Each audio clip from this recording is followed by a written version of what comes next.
پہلے سورہ بقرہ کی مختلف آیتوں کا خلاصہ پیش کیا گیا۔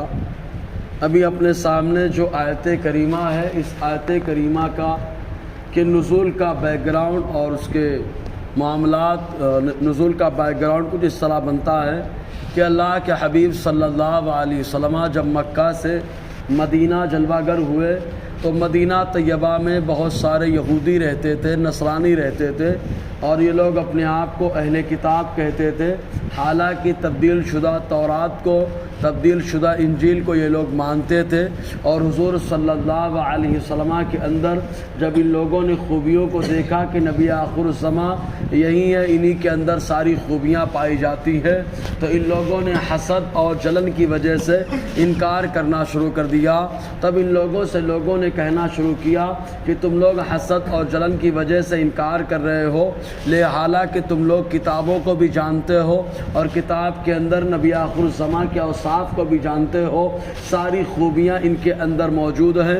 تو یہ لوگ کہنے لگے ان کی کوئی بات کا ہمارے اوپر کوئی اثر نہیں ہوتا، اس لیے کہ ہمارے دلوں پر پردے پڑے ہوئے ہیں اور پردے کی وجہ سے کوئی بات بھی ہمارے دل پر اثر نہیں کرنے پاتی۔ تو اللہ تبارک و تعالیٰ نے آیت کریمہ نازل فرمائی اور ارشاد فرمائے، لوگ کہتے ہیں کہ ان کے دلوں پر پردے ہیں، در حقیقت پردے کا معاملہ تو ہے، لیکن ان کے کفر کی وجہ سے کوئی بات ان کے اندر اثر نہیں کر پاتی ہے، ان کے کفر کی وجہ سے یہ ایمان نہیں لاتے ہیں۔ اللہ تعالیٰ فرماتا ہے وقالو، اور یہودیوں نے کہا قلوبنا غلف، ہمارے دل سراپا پردے ہیں، ہمارے دل ہی پردے بن گئے، اس انداز میں پردے لگے ہوئے ہیں۔ رب فرماتا ہے بل لعنہم اللہ بکفرہم، بلکہ اللہ نے ان پر لعنت بھیجی ان کے کفر کی وجہ سے۔ اب یہاں ایک مسئلہ ضرور آتا ہے سامنے کہ آیا کسی شخص واحد کے اوپر تعین کے ساتھ لعنت بھیجنا کیا درست ہے یا نہیں؟ تو اس سلسلے میں فقہائے کرام فرماتے ہیں جس کے کفر پر خاتمہ کا علم ہو تو اس پر لعنت بھیجنے میں کوئی قباحت نہیں ہے۔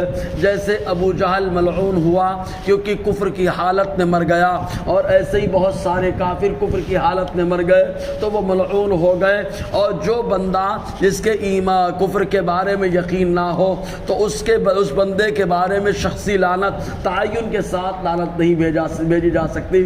ہاں البتہ یوں کہا جا سکتا ہے، مثلا کوئی شخص جھوٹ بولنے والا تو یوں کہا جائے جھوٹوں پر اللہ کی لعنت ہے، کوئی بندہ دغا کرنے والا ہو تو یوں کہا جائے دغا بازوں پر اللہ کی لعنت ہو۔ اور رہا مسئلہ یہاں اللہ تعالیٰ نے یہودیوں کے اوپر لعنت بھیجی، اللہ تعالیٰ نے تو ان کو ملعون بھی قرار دیا، اور اللہ تعالیٰ نے اپنی غضب کا نزول بھی فرمایا، اور اللہ تبارک و تعالیٰ نے اتنی بڑی بڑی نعمتوں سے نوازا تھا، ناشکری کی وجہ سے اور انبیاء کرام کے قتل کی وجہ سے ان لوگوں کو اللہ تعالیٰ نے اپنی بارگاہ کا مردود بھی قرار دیا۔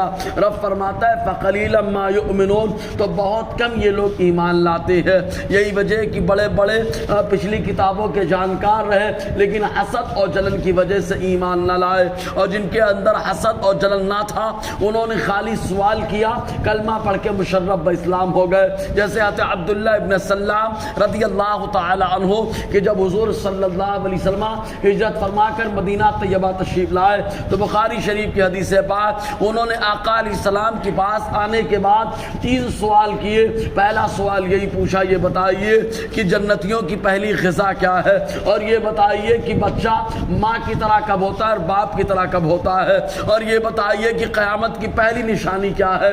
حضور صلی اللہ علیہ وسلم نے تینوں سوال کا جواب دے دیا، بتایا کہ جنتیوں کی پہلی غذا کیا ہے۔ چنانچہ کچھ روایتوں میں آیا حضور نے فرمایا مچھلی کی کلیجی، اور کچھ روایت میں آیا کہ سفید جانور جس کو گائے بیل کہا جاتا ہے ان کی کلیجی آقا نے نشاندہی فرمائی، لیکن زیادہ تر روایتیں مچھلی کی کلیجی کے بارے میں ہے۔